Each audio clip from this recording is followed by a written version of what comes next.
Hello, everybody, and welcome. We are excited that so many of you could join us today for On Rethinking Sex and Consent.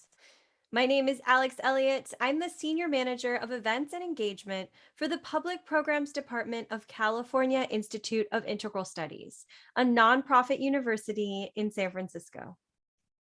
As many of us are descendants of settlers, immigrants, or descendants of those who were forcefully brought to this continent, we, CIIS public programs, must recognize and never forget that our university's building in San Francisco occupies traditional, unceded Ramaytush Ohlone lands.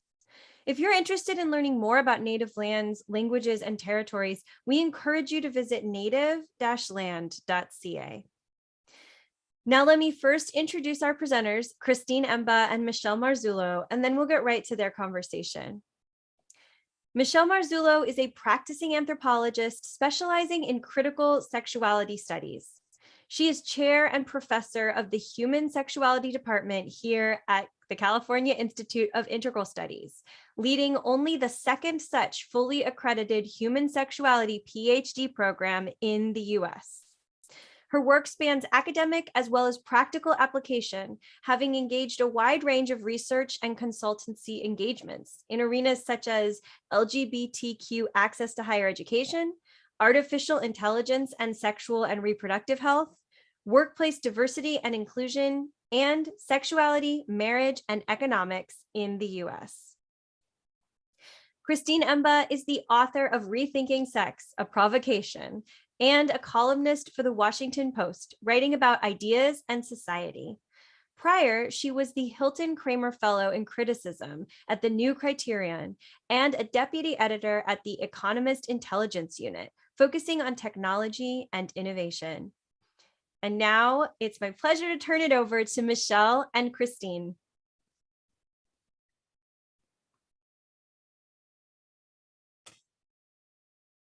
Thank you so much, Alex. Hi, Christine. Hey, thank you so much for having me. Really excited to be here. Yeah, really excited about this conversation. So, I just wanted to start off to say, I just love this book. I mean, really, I was, when I was reading it, I was actually on spring break here. We had our spring break in March at the university, and I was texting my friends and my family members and saying, oh my goodness, the insights here, it's really great. I can't get enough of this book, and really told everyone to read it. Just really terrific. Was that the general response you received for the book? Well, I mean, I love to hear that response from you. Yeah, I mean, I think that as I had hoped, Rethinking Sex has been a provocation for a lot of people. There's been some pushback, obviously, and some disagreement, but I think the responses that I've found, sort of most valuable and exciting are the ones from people who have written this and said, wow, like this put into words sort of things that I've been grappling with, but didn't really know how to name, or thought I was weird for wondering about or having problems with, or simply, this made me look at how I'm going about sex differently and raised questions that I hadn't raised before. That's great. I mean, that's what I wanted from the book in the first place. So I'm happy to hear that. Absolutely, absolutely. And then can you tell me a little bit about the sort of the background of the book, how you came to write the book, and kind of what were the main questions you began to ask when you realized that this could be an actual manuscript, an actual project for you? Yeah, I mean, I'll tell you what, I never thought that I was going to write a book, let alone my first book, on just the topic of sex, like sex, how do we fix it? Definitely sort of a first author's sort of lack of humility and understanding when it comes to thinking about what it takes to write a whole book. But to go back to the very beginning, as was mentioned, I'm a columnist at the Washington Post. And as a journalist, I've always been interested in questions of culture and society and ethics. What are the duties we have to each other, and how do we treat each other, and what does a common good look like if there is one? And of course, I'm a young woman, so I'm also really interested in these questions of sex and gender too. And the Me Too moment in 2017, 2018 was fascinating and galvanizing for me. And I was writing a lot of columns at the time on sort of Me Too related topics. And the moment itself showed that, many of the problems that we almost had thought we might have moved past, post sexual revolution, feminist movement, hadn't actually gone away, hadn't been solved. And there were some Me Too cases, the high profile ones, the Matt Lauers, the Harvey Weinsteins, that had sort of clear cut answers for what was wrong that we needed to fix. You can't rape your underlings, Harvey Weinstein. We don't do that anymore. But then there were other sort of Me Too cases, the ones that actually went the most viral, I would say, that surfaced tricky issues that weren't so easily resolved.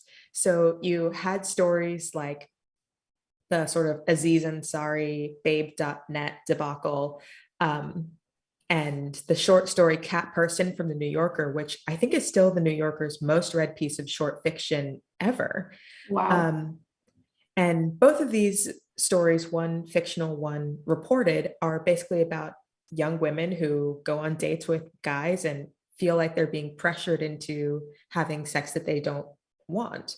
And in Cat Person, the woman goes along with it and then sort of doesn't enjoy the experience, but feels like she's supposed to. And these went viral because so many people related to them. People were sharing these, women were sharing these especially, and saying, oh yeah, that's me, that's happened to me, this is normal.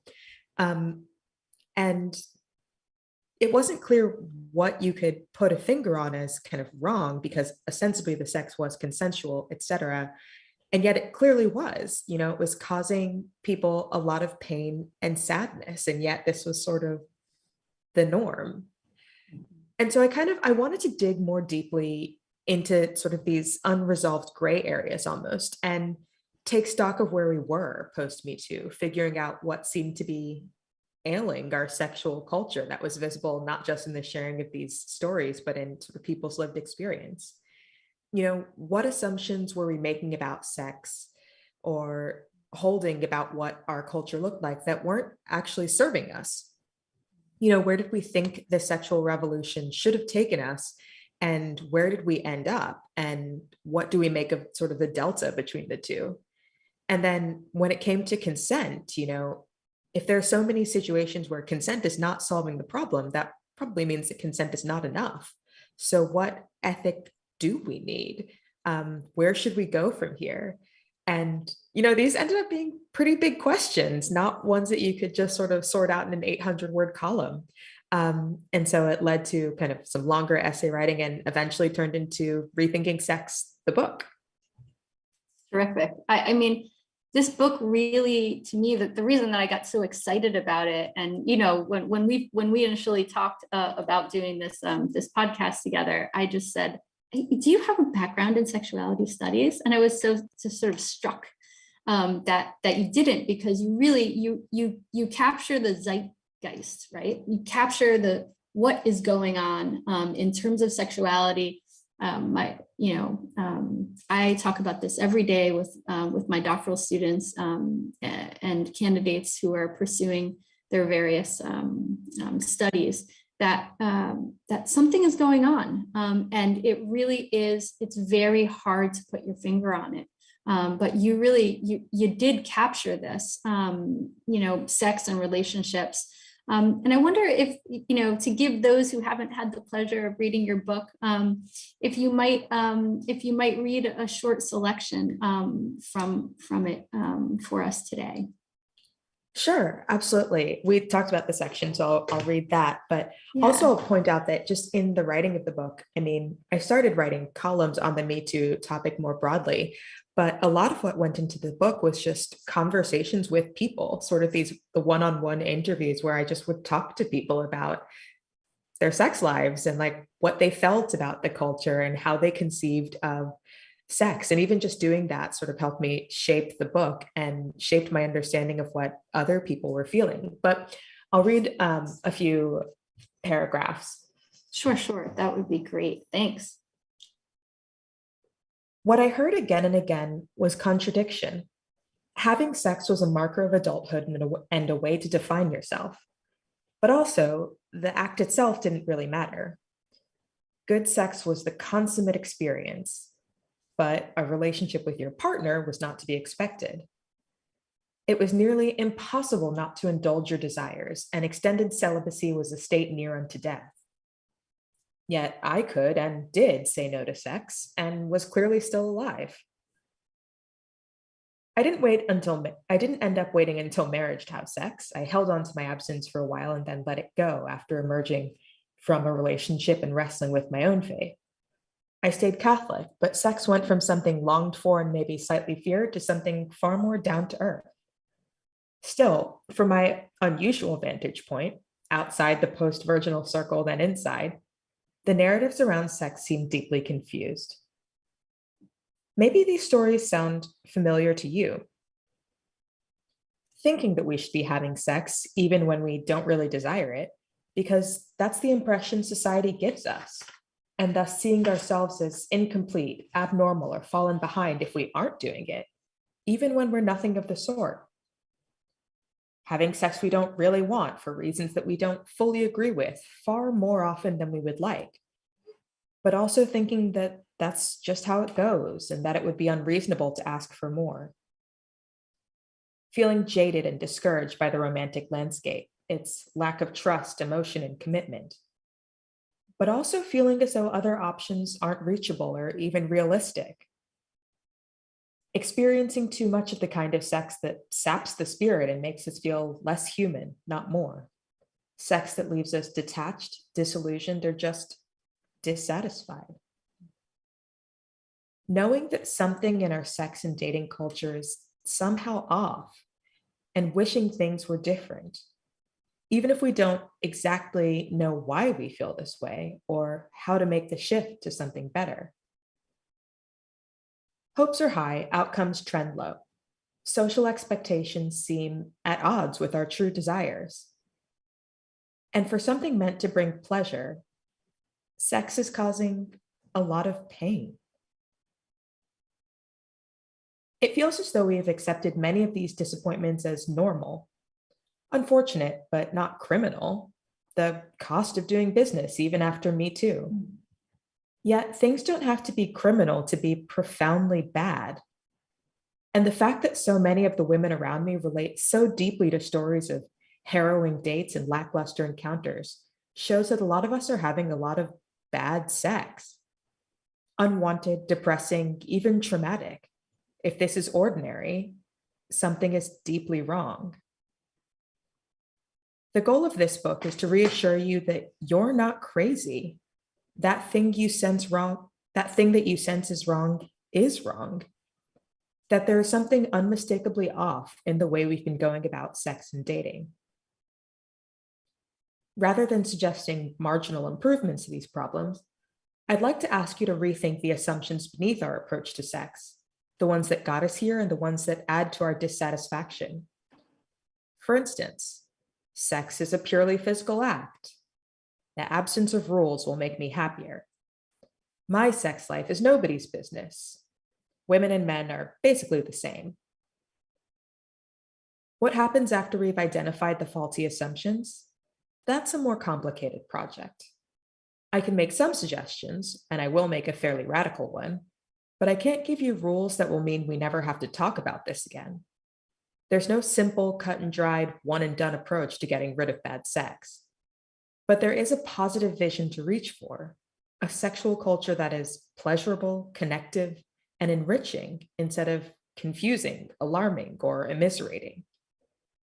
And there are steps we can begin to take to get there, making substantive claims about what sex is and means that can be argued over, critiqued, and revised, moving past our laser focus on consent and discussing the other elements of ethical behavior that we've left by the wayside.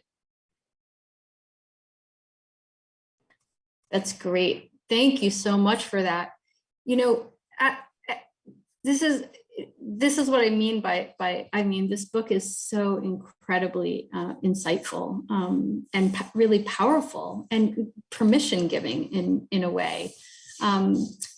when I was reading this book and talking to several colleagues about it, I was sort of reminded of a book written by a British sociologist named Geoffrey Weeks. He wrote this book called The World We Have Won, Remaking the Erotic and Intimate Life. And that book was essentially reflecting back on exactly what you were sort of citing in regards to the sexual revolution. And, you know, like when Me Too came, we thought, oh my goodness, I thought that we had addressed this. We fought the sexual revolution. We fought the gay and lesbian, you know, sort of rights movement, and then the LGBTQ plus IA movement. And how are we still here? Exactly. He argues, and I agree that this is the context for all sexual subjects, right? So what you capture, the zeitgeist that you capture in this book, I argue in line with Weeks that I really think that you got it. You got this this circumstance that we're all sort of captured in at the moment, for no better term to use. So my only critique of your book, and of course this is, we had this conversation, is that it's so tiny, but it is that I know that you were writing this book thinking and keeping in mind heterosexuals, and you had a disclaimer at the beginning, and I totally understand that. But amongst the queers that I know, amongst the LGBTQ plus IA folks that I know, they are equally stuck in this morass that you so well articulated right there in the opening passage. And I just want to just kind of give you a moment to sort of reflect on that and let me know what you think of that critique. Yeah, no, I mean, it's incredibly flattering that that's your main critique, but it's a good one. You know, I got interested in this topic, as I said before, because of kind of the specific cultural moment of Me Too. And in that moment, there was so much attention and discussion around men and women, specifically in, you know, heterosexual interactions and the bright and, you know, sort of gray lines in their sexual conduct and the nature of power dynamics between the sexes in this sort of cisgender, you know, heterosexual context. But, you know, as I say in the book, I do think as a rising share of the population, you know, identifies as gay or queer or non-binary, even those relationships are often navigated within, or at least influenced by, sort of the dominant sexual narrative and the ethics it implies. And simply by kind of sheer preponderance of numbers and sort of tradition at this point, that tends to be kind of the heterosexual cisgender narrative. And so, you know, the arguments in this book, I think, may not apply to every sexual encounter.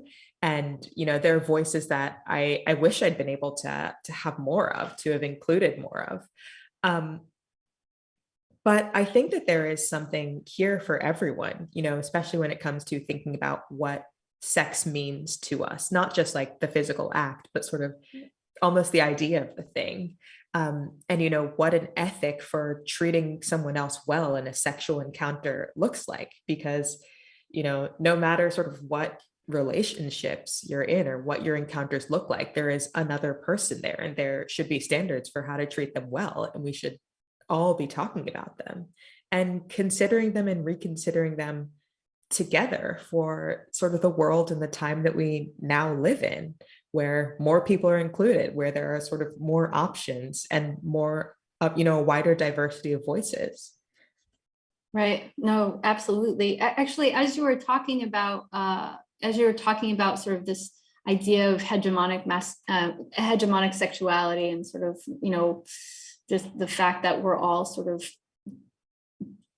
dealing with this same narrative, the same conversation, the same discourse. I mean, we're dealing with it and reacting to it in different ways based on our own orientations or, you know, engagement with gender identity. But still we're all in this conversation together. It reminded me of this one book called Heterosexuality in the Post-Closeted Movement, right? It's written by a sociologist. Oh, fascinating. That talks about essentially how gay and lesbian rights movement and discourse, queer discourse, trans discourse, non-binary discourse actually impacts the way that heterosexuals think about their own positioning and their own relations to sex and sexuality. So that I do think, as you say, the majority of folks do identify as heterosexual, but there's such a rich public conversation now in which there's a sort of a cacophony of voices really talking about sex and sexuality, and we're all influencing each other in this way. And I think that that's sort of, just to kind of get to the provocation of your book, really sort of this tentativeness now, right? Especially post Me Too, there's such a tentativeness about sex and sexuality. So I'd like to sort of shift us a little bit into the actual provocation of your book. It's, this is kind of, I think, why the book is so great. Because we all love a little bit of controversy, don't we? So I'd like to sort of draw on an excerpt from Week's book to frame up what I think your argument leads us to. In short, his book traces these massive social shifts that we've been talking about. And your book captures, I think what his book didn't do is your book does sort of picks up on, is that it captures in the current moment sexuality amongst millennial urbanites, right? In the District of Columbia. I think that was probably, is that where most of your interviews happened? So actually they happened kind of all over. I started writing the book before COVID and then during COVID. And so it was locked down, but, I talked to people in DC and in New York, but also, on the West Coast, in Canada, in the South, a couple in Europe, actually. So Great. that was, I was trying to get kind of a broader span of voices too. No, I love it. And you really did sort of capture, I think, where Weeks left off, you kind of pick up. And so among the insights in Weeks's book, he observed that between the 1960 and the 1990s, there were 6 main effects on sexuality and intimacy that can be identified as a result of several social changes. I mean, you've already touched on a lot of this, but the six main effects were essentially a shift in the power between generations, right? Such that older generations are not the ones that are only to be listened to around sex and sexuality. A shift in power between men and women, that's cisgender men and cisgender women, I would argue also for trans and non-binary genders. The separation of sex and reproduction, the separation of sex and marriage, this is very big, and the separation of marriage and parenting. So with all of these kinds of shifts, there really is this kind of redefinition of what is normal, what's abnormal, how do we know the difference between the two? And I just wonder if this list resonates with you, resonates with what you found in your book research, especially around the six effects. And then what do we as a society do without such guideposts or anchors? What should we be doing in our intimate lives? Yeah, this list is really fascinating because I think that it's also doing a really great job of kind of separating out and boiling down a number of shifts that seem kind of hard to entwine when you're looking at it from within.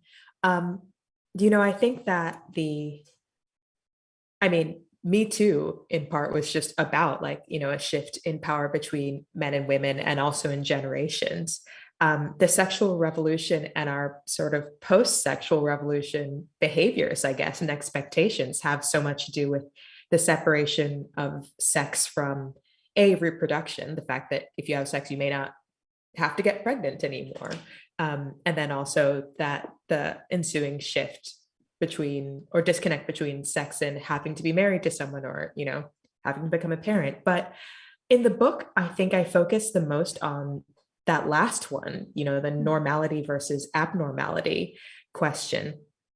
And there's a section where I talk a lot about Freud, actually, and how, you know, in the 20th century, we sort of entered this phase of, you know, trying to define the human person and ourselves kind of by our actions, our actualization in the world. And sex was taken to be like a huge part of that. Suddenly, sex went from something you do in the context of, you know, marriage or parenting to, you know, what Freud in one line memorably describes as the sign and sight of a healthy self.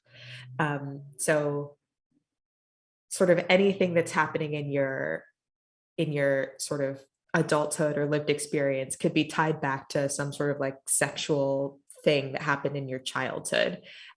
Any sort of So sexual Freudian. repression. So Freudian, right? Yeah, and also not right. I mean, the thing about Freud is that Right. many of his theories were just not right, but Right. nonetheless have completely infiltrated society. Or that, you know, repression was sort of the worst thing possible, and that we had to kind of break all of our boundaries in order to move past it, to be sort of fully actualized people. And then I guess this, you know, this was not particularly Freudian, I guess. I mean, this is sort of a larger shift, the normal versus abnormal, and the idea that anything should be seen as normal for the person who is, you know, partaking in it, and that we shouldn't judge, that, you know, everything is valid. And the sexual revolution was in many very useful cases based on this, right? That women's sexual experiences were valid, that their experiences were not abnormal or to be ignored, but should be respected. And sort of the LGBT rights revolution basically had kind of the same impetus, that like, no, this isn't like a weird group of people that we sort of need to look down upon. Like, we're all human and all different and not abnormal. We're just different, and that's okay. And, you know, I think the bad faith reading of my book has often been sort of like, well, you want to roll back the sexual revolution and go back to the time where the norms were much stricter, and go back to tradition and sort of cut out everybody who doesn't fit the traditional mold. And, you know, that's not the case. But, you know, I do think that, you know, we've breached the ramparts of repression, right? The wall of silence that prevented us from expressing our sexuality has fallen. You know, at this moment, we're in what you might consider to be kind of the golden age of having sex, right? It's separated from pregnancy. STI rates are low. The sort of societal approval of premarital sex is the highest it's ever been.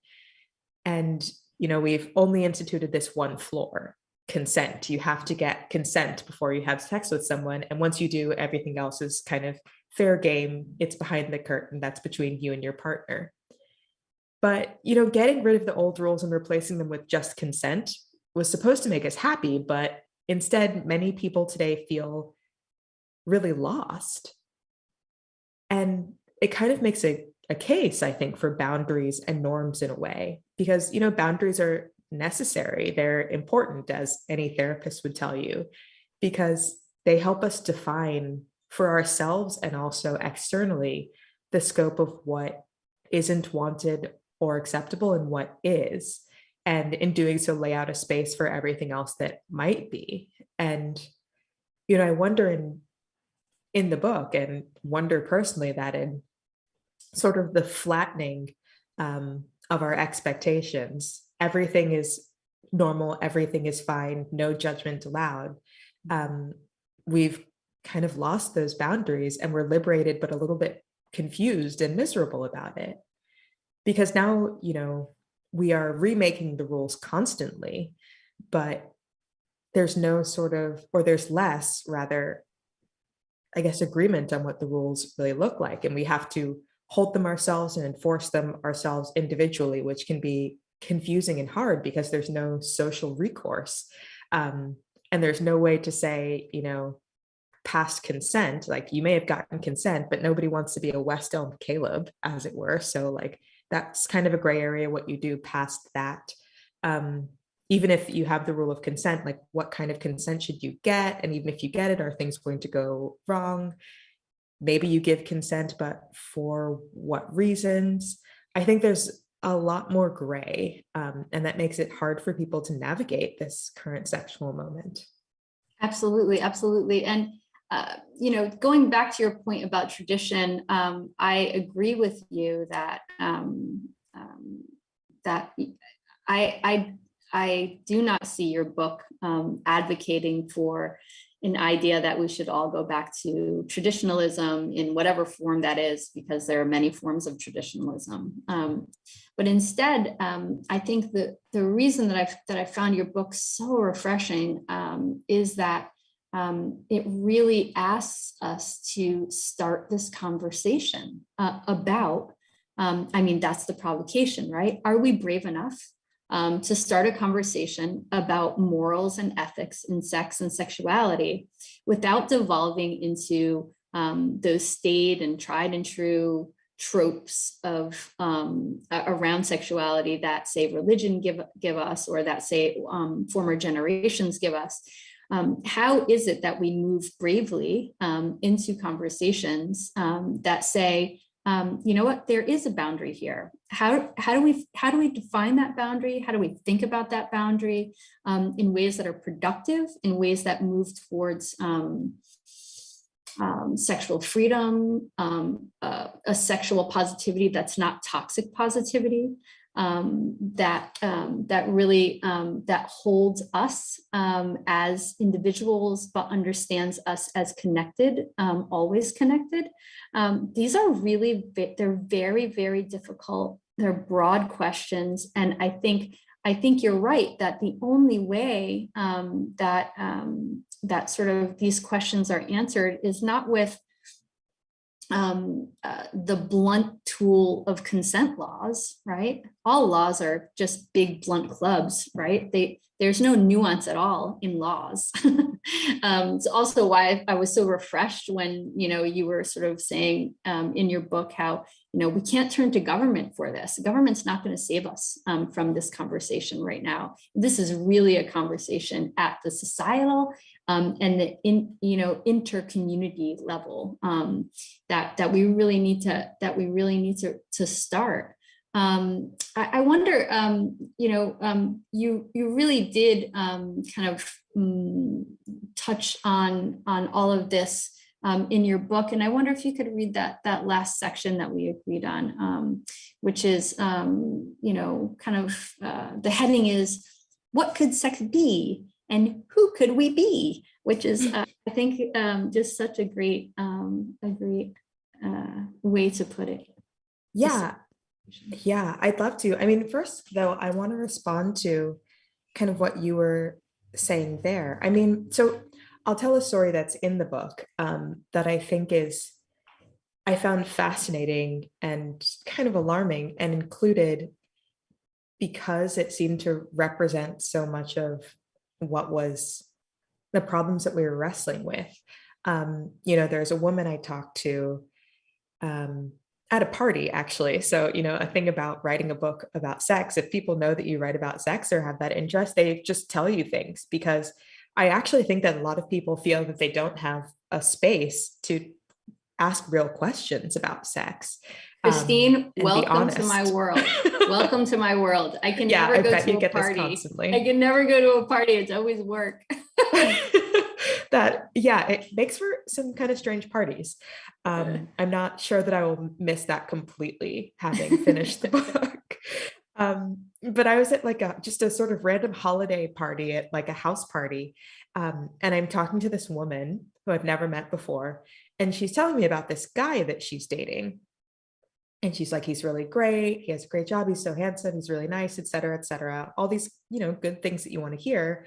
And then she says, but he chokes me during sex. And she goes on to say that she like doesn't really like it, but she did consent, she guessed. And like this happens to her friends too. And maybe that's just kind of how it is. But she's sort of like, I don't really like it. Is that okay? And that sort of last, is that okay, seemed to encompass a lot of questions. Like, is it okay to not like something? Or is it sort of being judgmental to say that you don't like fulfilling that desire for another person? Would it be okay to criticize, or is that off the table? Is it okay for this to keep occurring since, she consented to it? So does that mean that like, bets are off once you've given consent? And it just, I mean, just so many questions lived in that one interaction. And in the book, I talk a lot about how consent is a floor, right? It's a baseline norm that we need. And it honestly has taken us long enough to get to a place where we can even say, no means no, yes means yes. Actually, it should be affirmative and even enthusiastic. But that's still a floor. It's not the ceiling it was never supposed to be. We want more from sex, presumably, than, well, the person consented, so it wasn't strictly illegal. Most of us want more from our relationships than that. And, I worry that we spend a lot of time focusing on what's legal, sort of in a carceral state, in a governmental sense, based on this understanding of consent, and not actually what is good, what is moral and ethical, and how we should treat each other on a higher level. Not just the negative, what our encounters should not be, that is to say, non-consensual, but also what should our encounters be. And then, the second part goes back to this question of abnormality and normality, right? I guess this idea that, to sort of be sex positive, which used to have a very specific meaning, kind of when it was first used by sort of second and third wave feminists post-sexual revolution, has now almost ballooned to be what you describe as toxic sex positivity in some way, where it kind of just means that you have to be up for it and willing to do anything, and that you shouldn't complain or shouldn't judge people. Whereas I actually do think that it's fair to ask, is this good? Like, are some desires helping us achieve the relationships that they want? Should every desire be indulged? Like, what does that mean? And these are questions that I think, post-sexual revolution, we need to find ways to talk about together, to adjudicate together, to set new common norms, because we're also very aware now, I think, that the sexual revolution happened for a reason. That rules around sex have often been used to kind of marginalize and separate out people in the past, and we need to be really wary of doing that. But at the same time, we do have to ask ourselves, is what I'm doing good? Is it true to the meaning of what, we want sex to be? Is it good to the other person? And I think that is a discussion that we need to have, a provocation that I'm willing to make. And it's also, if we think about what the sexual revolution was meant to do and then what it did, these are really different things, right? What the sexual revolution did was that it gave cisgender heterosexual men a whole lot of freedom. Not so much for cisgender heterosexual women, right? And I think that's some of what you're picking up on in this book. He feels like he can choke me out during sex. I feel hesitant to actually say, I don't like that. Why is that? Not to say that as we've seen with the Johnny Depp trial, that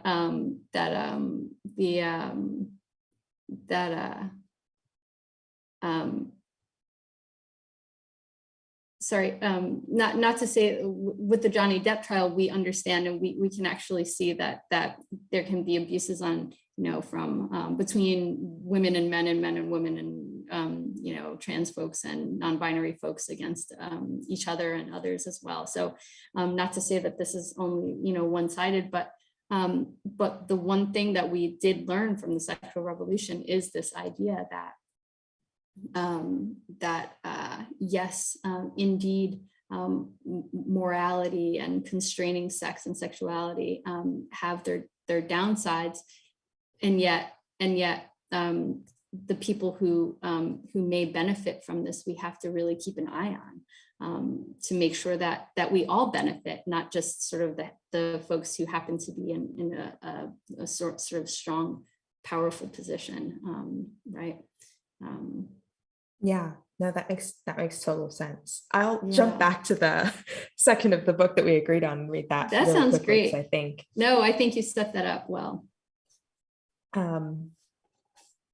So, and it actually relates to the story, and that's kind of where I start. He chokes me. I don't like it, but I gave consent. Is that okay? At the party that December night, consent did not give me a good response to her tentative question. And later I thought more about how I should have answered. At parties and over brunch, whispered at book clubs and sent in DMs by anxious college students, more and more women shared stories oddly like hers, ones where discussions of consent didn't allow the language or space to confront what else might be wrong in those situations. We want to treat the preferences of others with respect. We should be cautious when telling others what they really want or what the ideal version of them should do. We often don't know what's right ourselves. Those who convince themselves that they do are often informed less by superior knowledge and more by their own situatedness in traditions of hierarchy and power. It's also important to define sex, which cuts so clearly to the heart of the human person, in a way that's corrigible and not overly exclusionary, given how often traditions around sexuality and gender have been used to disadvantage and disempower. Yet that doesn't mean there isn't room for ethical considerations, for a discourse that critiques our desires. Encouraging it might even be good for us. One of the best ways to make social values stick is to eroticize them. When it comes to inequality as a natural state, self-centeredness as a virtue, or contempt for women as a statement of power, this method of advocacy has worked astonishingly well. But what if we, as members of society, eroticize something else? The task was to liberate sex from the distortions of oppression, writes Amiya Srinivasan, not simply to divide it into the consensual, unproblematic, and non-consensual, or problematic. Sex positivity actually had higher aims than getting private individuals off. The goal was a fairer world, radical structural change, the personal as political, not only our being free to explore our own desires, but actually to free that desire from the unjust constraints that shape it. There may not be one single answer as to what our responsibility to discipline our desire might look like, but desire shouldn't be exempt from critique. We're not going to ban pornography. It's far too late for that. And the critiquing of desire isn't going to take place in a court. We shouldn't and can't call on the coercive power of the state to address all the problems of sex, because historically, that sort of attempt has come at a great price. Still, it might be a positive practice to identify the substantive goods that we hope for in our encounters with each other, to publicly promote practices that advance them, and publicly discourage practices that don't. The sex we choose still may not be traditional or conform to the tastes of the mainstream. But if sex has anything close to the meaning with which we freighted it, we should want it to be more than grudgingly consented to, and more than an unthinking reflection of our most selfish impulses. And what most of us want at this point is to be moving past what we're allowed to do and toward what would be good. I just love the way that you end that, rather than saying, towards what we want, right? You say towards what would be good. That's a different footing. That's a really different place to start a conversation. There's a class that I teach called Sexual, Gender, and Reproductive Rights, and I often talk about how policymaking around sexuality is often focused on the negative, right? So often focused on negative aspects of sexuality, disease, rape, intimate partner violence, all of the things that are just, so heavy, rather than sort of, and this, I think this is a societal issue. We don't talk about policies that could help with positive sexuality. How do you increase wellness? What are you, how does sexuality and sex contribute to feelings of connectedness, to feelings of wholeness, and how might we think structurally about this? There is very little policy on that. And by policy, I don't mean only public policy, but I also mean, organizational policy that, could, do all kinds of things, including provide medical care for various kinds of sexual pleasure and wellness interventions.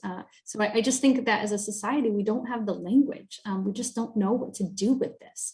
And in the general program that I run on critical sexuality studies, one of the things that I think is a real bonus of critical sexuality studies isn't that we're not just looking at how knowledge is created and what people's social worlds are, right? So what you're talking about is sort of these the sort of ontological right to being, right?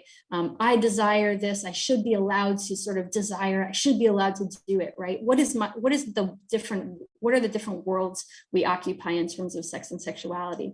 But the other question and sort of the related part of that is sort of the third leg of Western philosophy, which is axiology. So epistemology is how we create knowledge. Ontology is how we look at sort of the different worlds, world making and metaphysics. And then the third is axiology, and axiology is literally the question of values. Who do we value? How do we value each other, right? It has to do with aesthetics. It has to do with politics. It has to do with what we find to be beautiful, who says, why. And then most importantly, it has to do with sort of exactly how you ended. What is good? What is the pith, the center of good?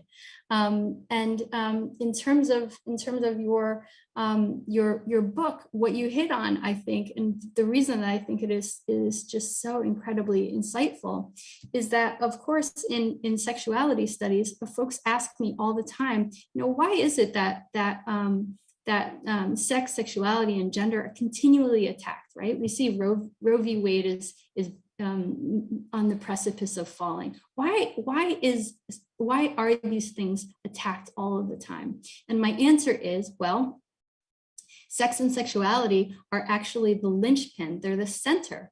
They're the rules that we have for making our society, for knowing who we are as people. As you say, I think that you so eloquently put this just a little while ago, that we plucked out sex and sexuality for very specific Western cultural reasons as something that is interesting and that is an anchor. And we're living with it now. We're living with that sort of that cultural condition. It is the center of our society. And so that being said, in the absence of rules, in the absence of rulemaking,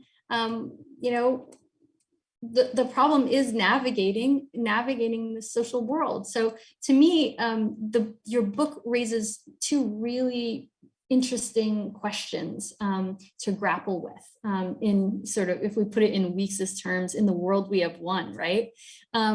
First is, how do we set our own personal boundaries, right? At the level of the individual, how do we actually do that? For whomever, whatever our identities are.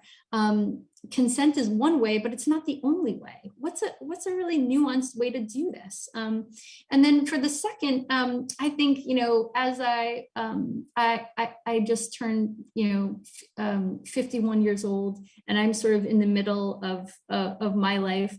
And I certainly think about this question that I think undergirds some of the structural questions that you're asking, is that how do we attend to the inevitable problem of aging and caring for ourselves outside of traditional kinship systems? If we don't get married, if we don't have a stable partner, if we change partners, if we have these questions of precarity in our old age, what is it? I mean, we're all going to get old. We're all going to get sick. We're all going to die, right? So what is it, and how is it that we form up these care systems to care for each other outside of these traditional ways of only doing things that way, right?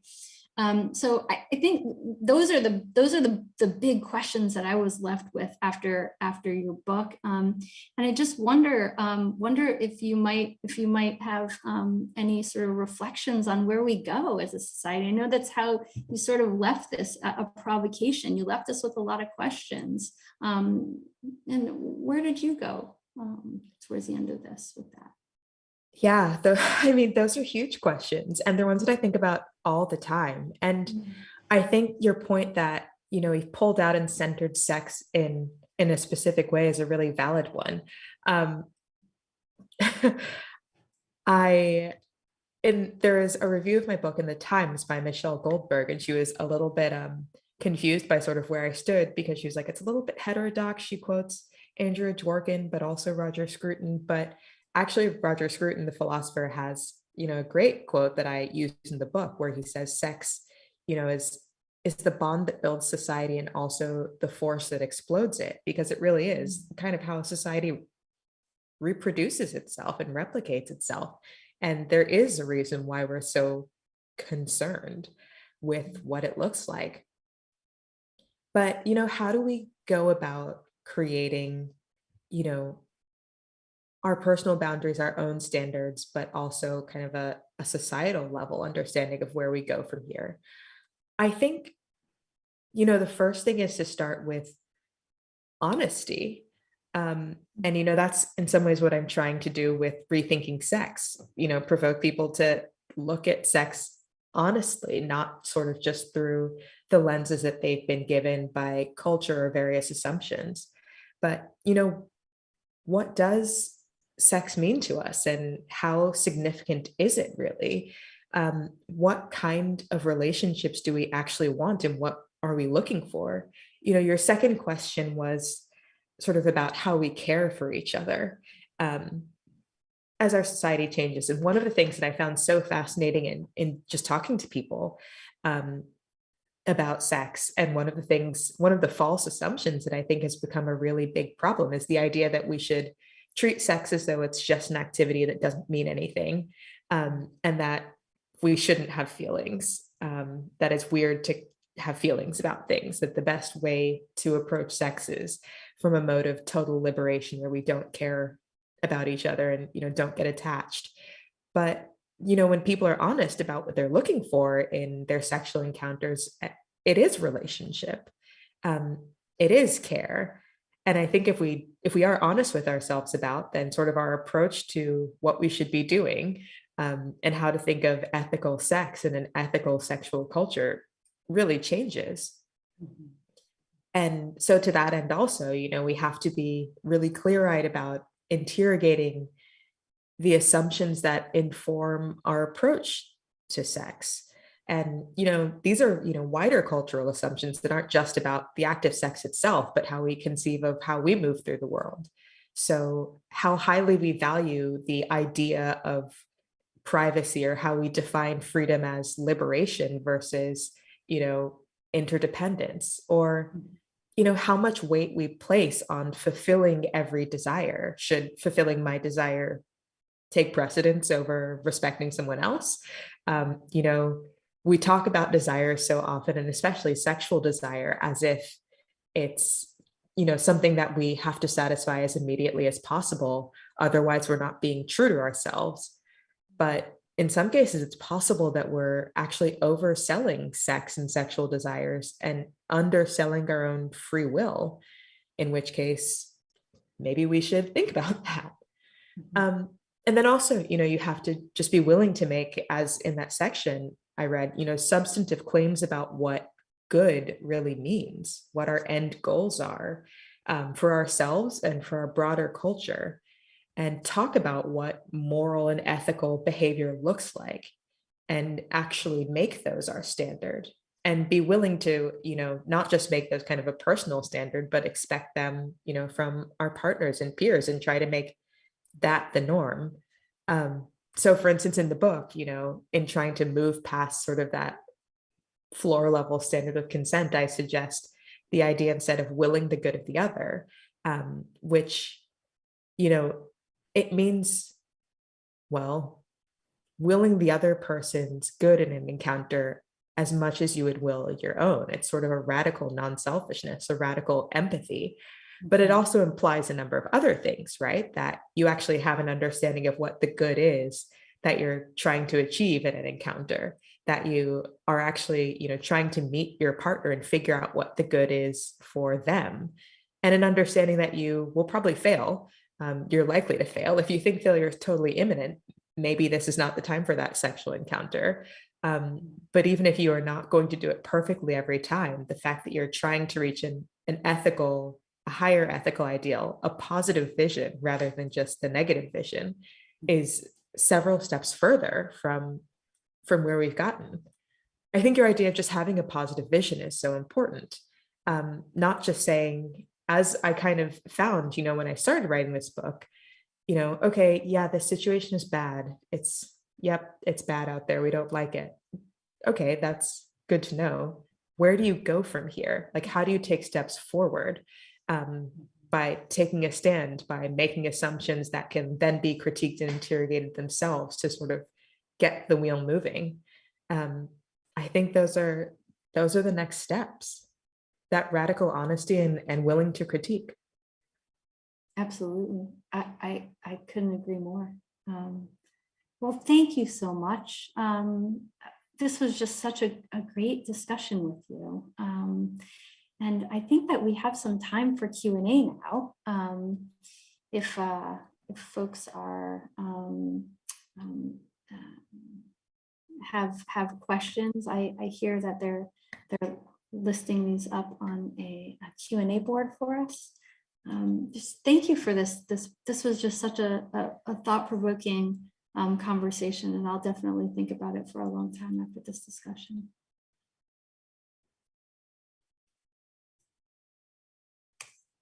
The Q&A here.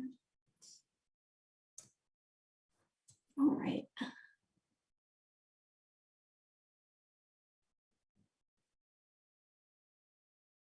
Let's see. Okay.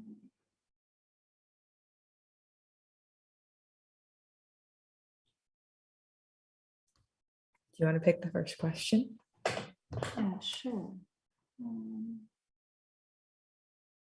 Okay. So the first, sorry, I was just kind of reading over them. Yeah. In your book, you were skeptical of various BDSM activities. However, we practitioners generally start from a place of connection first and play second. What are your thoughts on BDSM in a therapeutic context? And so BDSM, for those who don't know, is bondage, domination, sadomasochism. A kink, in other words. Yeah, that's a really good question.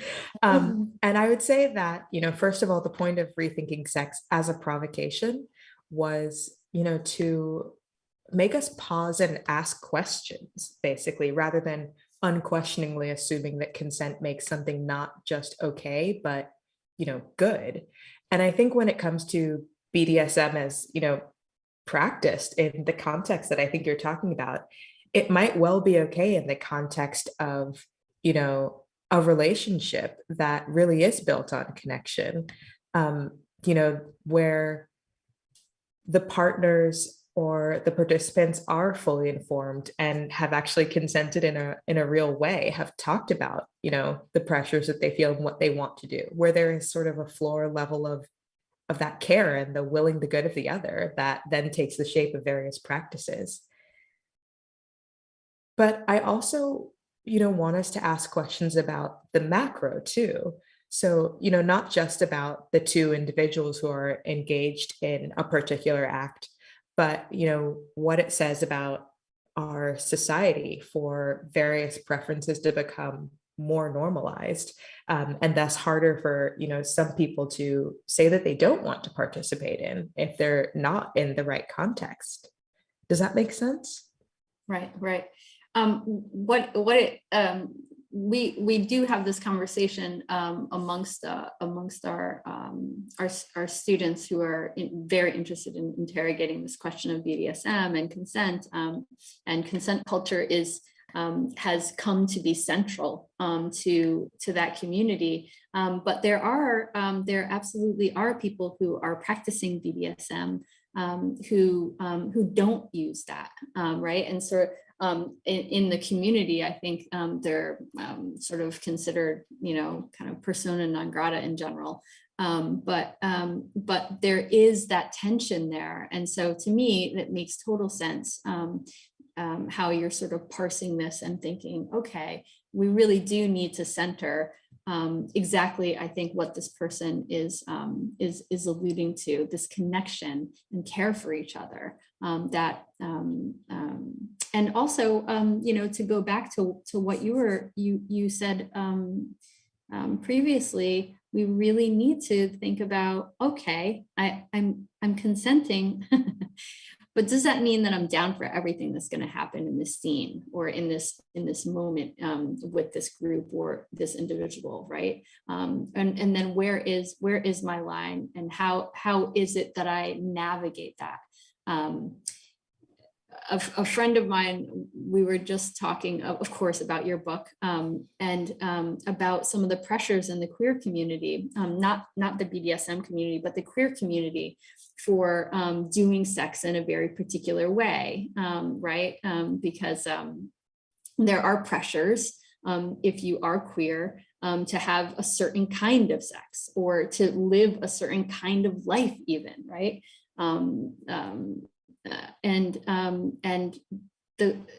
I think that all of us who identify in some way as queer or LGBTQIA, that we find ourselves in a very peculiar situation, right?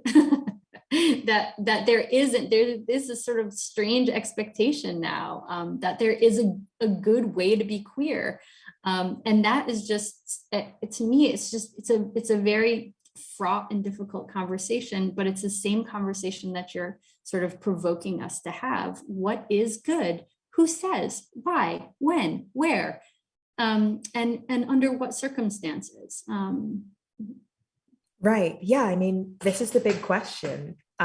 Why do we want what we want, and what would we want if we had the choice? And the idea that if in the past, we have talked a lot about in the past sort of a pressure to not be having sex or to remain pure in some way, it also seems that a pressure to be having sex all the time or having sex in a certain way in order to be seen as kind of a good modern person is not freedom either. That's a pressure of its own kind and something to be concerned about. I mean, I think, yeah, I guess just closing out the BDSM question, I think in the book I bring up some examples of like activities that I think are worth interrogating, especially when they, show up in context where it's not clear that the consent that was gotten is a high enough standard to make that applicable. But, I I also do try to acknowledge that like the context matters, the care matters. There's so many underlying factors that matter that give these things texture that it's almost hard to draw, I'm not trying to like totally outlaw certain activities, but what do they say about us as, a human person? Are we treating the other participants, our partners, with dignity in a scene or a practice? And just the fact even that you use the term therapeutic, like that is so much different than somebody, surprise choking a person they've just gone on a date with. And the ethics of both of those situations can be very different. Absolutely. Absolutely. Great. A question from Jolene. With all of the anti-AFAB, I think that means assigned female at birth, and anti-LGBTQIA politics taking over so much of our nation, do you worry that this phenomenon of pressured consent will get worse? And by pressured consent, I mean what we are taught to believe, what we are pressured to believe, and how we feel we have to be performative in this area. Do you feel that pressured consent will get worse?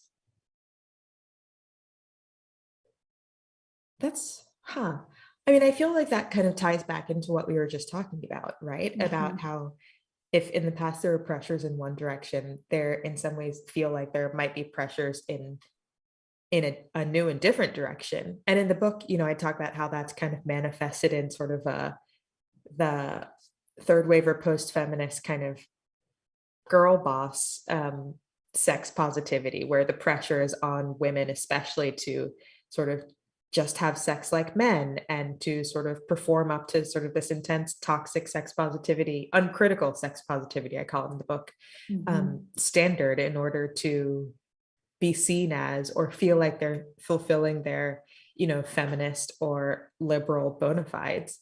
I mean, I think add to that queer bona fides. Yeah, exactly. I mean, I guess what we're taught to believe, what we're pressured to believe, and how we feel like we need to be performative. I do think that, the more focus we put on just this element of our identity, it becomes easier to feel like we have to perform it out loud in a particular way to fit different strictures. So I think I do worry about that.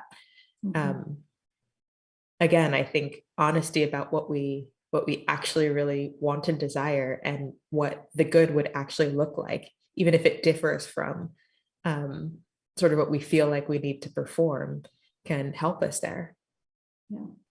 I also think there's another part to this question that's really interesting to me, which is they're sort of keying into the sort of book bans and the sort of the gags on, talking about LGBTQIA identities in certain states, which it's very interesting to sort of think about the messages that those youth coming up today are receiving in those states around sex, consent, what's right, what's wrong, how to deal with their own desires, how to interrogate each other and treat each other.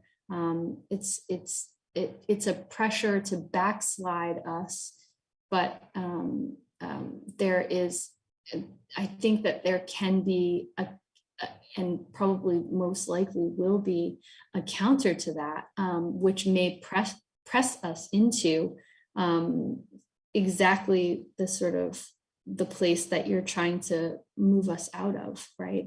In so far as if they're pressuring us into a retrenched traditionalism in the sort of post-war nostalgia that never was around Leave It to Beaver kind of family notions and sexuality notions, that there may be sort of a counter movement amongst these youth and these young people who are coming up in this area to say, actually, I'm going to go and like do whatever I want, and I'm going to have a total reaction against this.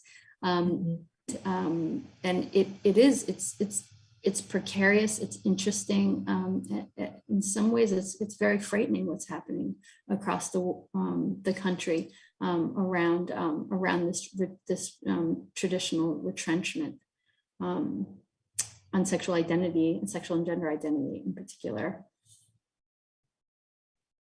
Yeah, I think let's see. Let's go to the next question.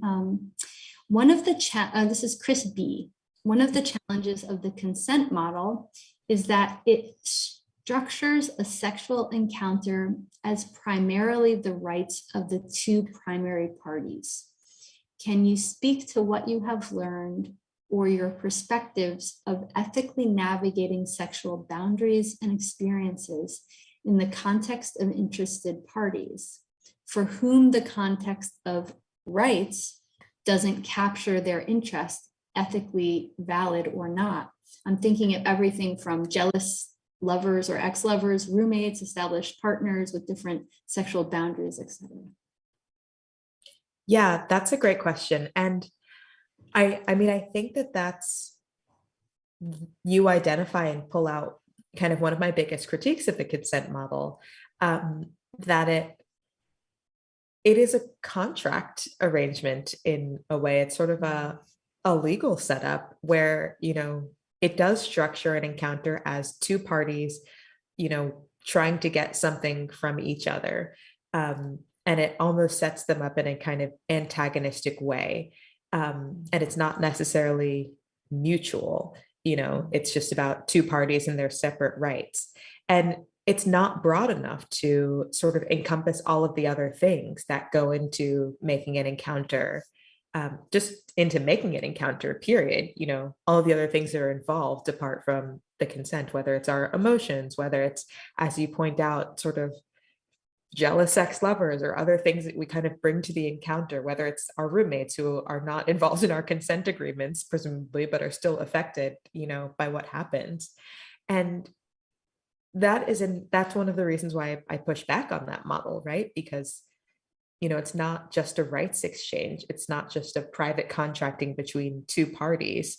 Our sort of sexual activities can kind of have outflows, basically, you know, to the other person, but also to those around us.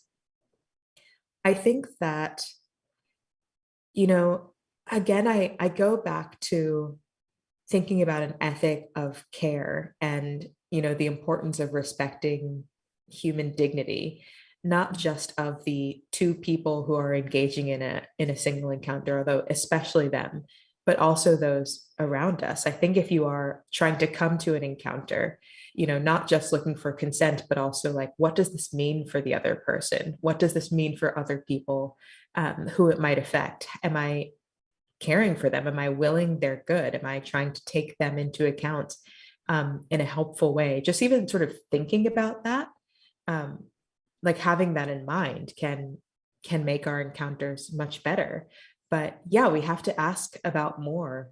I think that's key, right? We just have to ask about more than consent, more than, can I do this thing to you? Yes or no.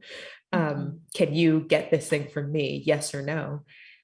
Consent just leaves so many things out that eventually it's kind of a deprived model. And I also think, you know, the question of rights in there is really interesting to think about. I was listening to a discussion on Roe v. Wade and about, you know, specific rights within that are given within that model. And I remember the commentator said, you know, I'd really like to move this conversation past rights. This conversation is not only about rights, because that prescribes us into this very rigid notion of what is good and what is bad, right? Of course, we want the right. That is the good thing. But she said, what about the structure? What is the structure of our society such that the majority of people who are seeking abortions are racial and ethnic minorities, are poor women? Shouldn't we be thinking about fair wages, fair housing, these kinds of structures that allow people to actually think about whether or not they want to have this procedure, because many people want to have this procedure after they've had their first child and they realize I can't afford a second child, quite literally. And so is the rights, the sort of way to think about this is a very narrow rights conversation. It's way too myopic. And I think that's exactly the point that you're getting to with this consent conversation. The right to consent, it's one way, it's very narrow. It's not the only way. And it does bring us into a much broader conversation about this question of structure, as well as our interaction between each other. Yeah, I mean, there's also the fact that, and this is something that I talk about a little in the book too, we do spend a lot of time thinking about our rights, right? What we are supposed to be allowed, what is due to us. We don't spend a lot of time, I think, thinking about our duties, what we owe to other people, what are our responsibilities to people around us. Again, whether it's an ex-lover or a roommate, like another partner, thinking less about ourselves, frankly, being less selfish, honestly, spending less time thinking just about what we deserve and what we're owed, but also what we owe to others, would go a long way. I love that. Question from the audience. What is the role of enthusiastic consent? It feels to me that a lot of the questions have emerged during this discussion could be addressed by holding ourselves to a higher standard of what it means to have consent. As you've articulated, consent isn't always black and white, but enthusiasm and excitement are sexy. Enthusiastic consent. Yeah. I mean, I guess, I talk about how we have arrived at the consent standard and we kind of arrived at it in stages. First it was just sort of the baseline of no means no, and then yes means yes. And then not only yes means yes, but, it has to be an affirmative sort of answer, and then not just affirmative, but, really enthusiastic. And it, this constant ratcheting up and redefinition suggests to me that, even as we continue to try and define consent more closely, more tightly, with more adjectives, we're not able to get at everything that we need to cover. There's still so many things that are left out, even if it's the consent of the sort of current right time, because enthusiasm and excitement are sexy, of course, but even consent that appears to be enthusiastic still doesn't answer the question of, okay, well, was that even if it's enthusiastic, was that consent still fairly gotten? Is the person giving that consent kind of sure of themselves in this situation? Should we even be doing what we've gotten enthusiastic consent to do, sort of on a broader ethical scale? Like, people can agree to things, very enthusiastically, that nonetheless are bad for them and we probably shouldn't do. And what sort of sexual culture does consenting to this after this encounter create at large, even if both of the two individuals are going into it enthusiastically? That doesn't answer questions down the road. And so I kind of feel like no matter what consent standard we have, there is always, in some ways, something being left out. And while it's better to hold ourselves to higher consent standards, we also have to be aware of what is not covered by those. I totally agree. We have another question here, which is a question from the audience. Can you comment on the role of monogamy and mononormativity in this topic? Do you believe there is an intersection there? Did you explore polyamory or consensual non-monogamy?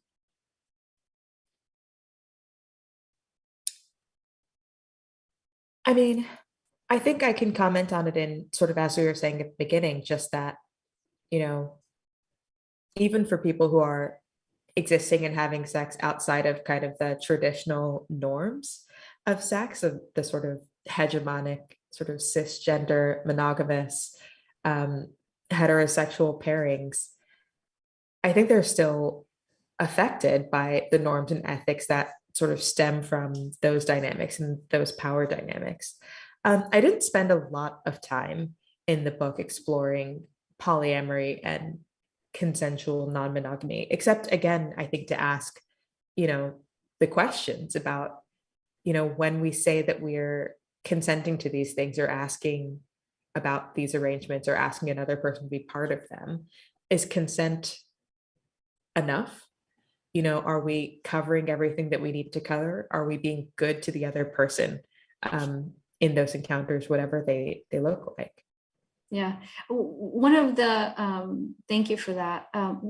One of the things that I thought of as I was kind of thinking about that second question about, caring for one another outside of these traditional kinship systems was the example of polyamory, because there are quite intricate and actually, to me, very interesting solutions around sort of traditional kinship structures in what are emerging through polyamorous couplings and throuplings and things like that.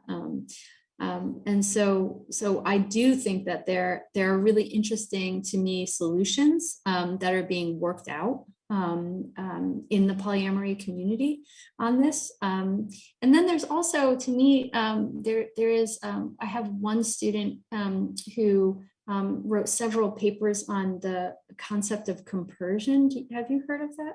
The concept of compersion? I have. Can you explain it though? Just yeah, I think that it's so interesting, and it's sort of been in the back of my mind as you've been talking about caring and worrying and wondering and keeping center not only one's wants but another the other's wants and needs and desires in the interaction that sex and sexuality is, and compersion is this concept is quite radical of feeling happy if your partner is feeling happy and satisfied. mm-hmm.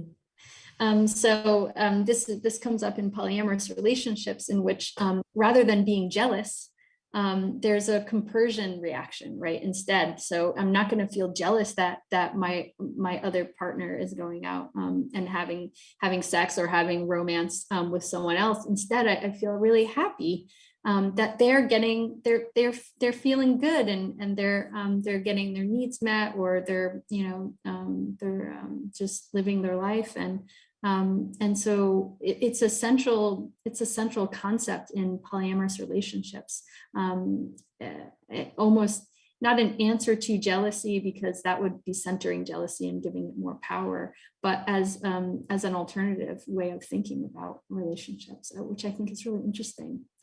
Yeah, that is really interesting. Yeah, I mean, one of the things that I think about too in deciding, again, like I think so many of these sort of questions and practices can be really contextual and dependent on sort of how people enter into them, what sort of assumptions or pressures are making them move in certain directions. And again, I think, in all cases, it's, one has to look at kind of the reasoning behind why we agree to things, what that agreement really means, and what we're taking into account. That's great.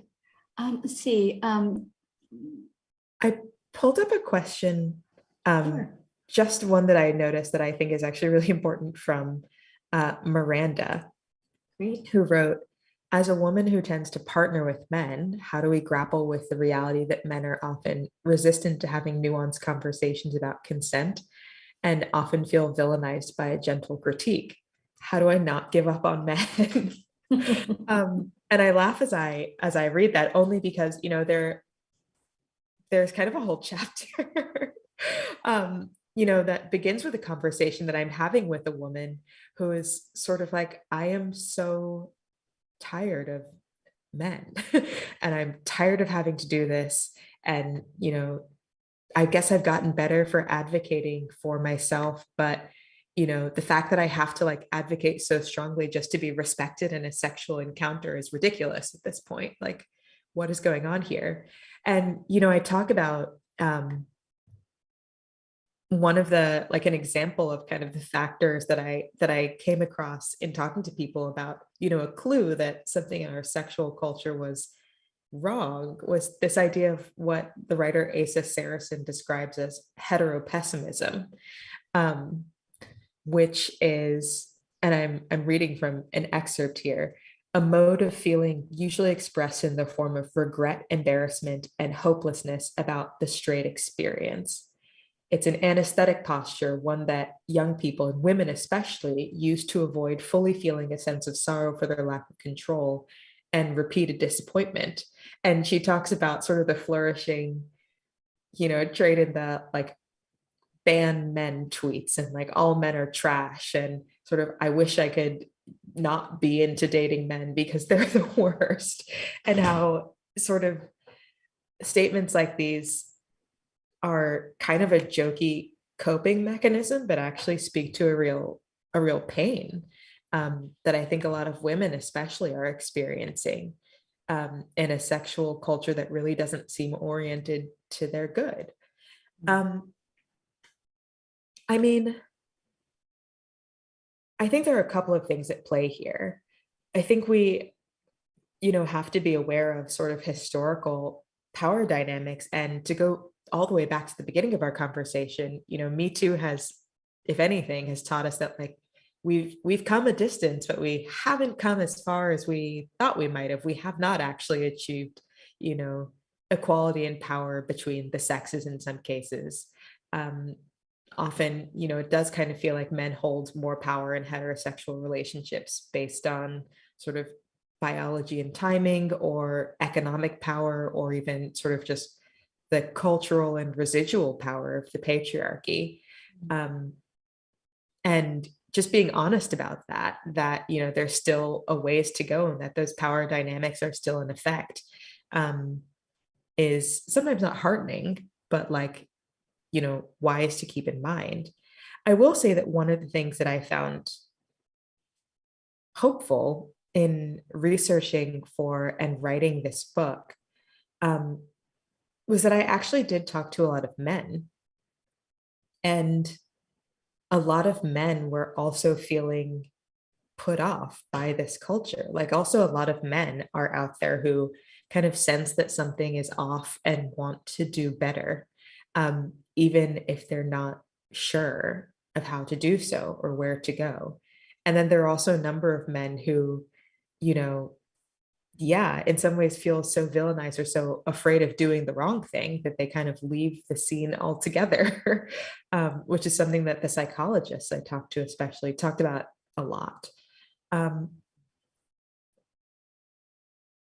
think it's still a slow approach, but I don't give up on men, because I do think that there are men out there who are, willing the good. And I think that most men even don't actually want to be bad people or hurt women. Men are not bad. Men are also human and are kind of figuring this out with the rest of us.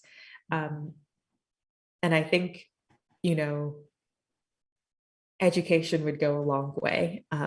Better sex ed from childhood onwards, not just about the mechanics of sex, but also what a relationship looks like and how you're supposed to treat other people.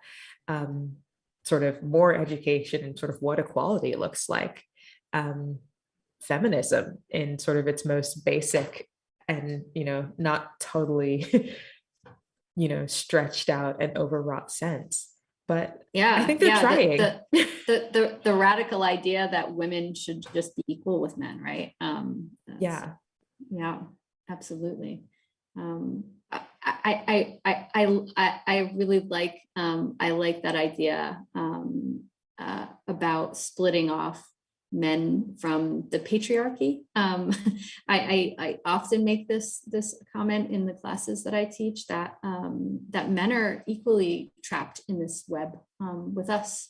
and that the concept of patriarchy or control, it can live in anyone, women and men alike. It is an ideology. Doesn't come with the person necessarily. And to sort of keep an open mind about people being educable, being able to stretch past their comfort zones, which is what you're asking us to do with this book, right? You're provoking us into a nuanced conversation about that with each other. I think that's great. I think we're at time, but I see that there's, and I know we started a little late, so there's one question from Monica Harlow, which I think kind of wraps us up really nicely. I'm curious about your use of the word good. Is good some type of ethical guideline or a guideline of what those involved find pleasurable? It's a nice way to end. Yeah, that's a really good. That's a really important question, actually. And yeah, I would say, I mean, when I use the word good, I do not think that when I use the word good, yeah, I'm not just talking about, what those involved find pleasurable. We can take pleasure in all sorts of things, and some might be sort of good for us and some might not be. And we can distinguish between the two. I think when I think of the good, I am sort of invoking the ideal almost. It's an understanding of, I guess, the telos of what sex is for and what human beings are for and what our human dignity would look like, what our actual flourishing in a virtuous sense would look like. Sort of a broader concept of the good that's about how we should live. And often, we're attracted to things that like are pleasurable in the moment, but that doesn't mean they're good for us. Good is a question of kind of the highest order orientation towards human flourishing. Oh, it's such a beautiful way to end, Christine. Thank you so much. Thank you for this discussion. Thank you for the book that you've contributed to the world, and this great thinking. And I think it's time to close out, but I wonder if there's anything else you'd like to sort of add in your closing tonight.